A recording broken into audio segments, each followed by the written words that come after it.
चला आपण capital letter आणि स्मॉल लेटरची ओळख करून घेणार आहोत. बरोबर आहे? मी जसं म्हणतो तसं फक्त सुरुवातीला तुम्ही ऐकायचं आहे, काही माझ्या सोबत म्हणायचं नाही. लक्षात कसं ठेवायचं बघा. आपल्याला हे लेटर लक्षात राहत नाही, तर लक्षात ठेवण्यासाठी आपण आपल्या डोळ्यासमोर जर चित्र ठेवलं तर आपल्याला ते अक्षर आल्याच्या नंतर त्या चित्राची आठवण येते आणि आपल्याला ते लेटर शोधायला सोपं जातं. कसं बघा.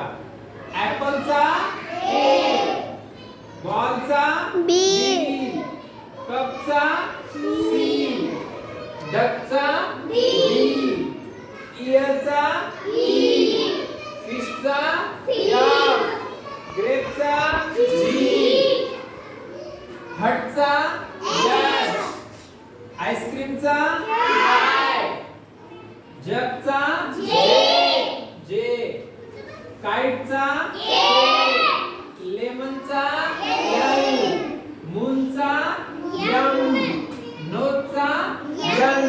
याच्यामुळे काय होईल, जेव्हा तुमच्या समोर जर असा एम मोठा किंवा छोटा आला की तुम्हाला लक्षात येते हे नोजचा एन आहे. त्याच्यामुळे काय होईल, लवकर लक्षात राहील. तुमच्या समोर जर सी आला तर कशाचा आहे तो, कपचा सी.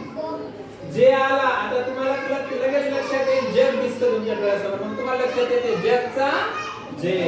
ओके, समजलं ना? राईट.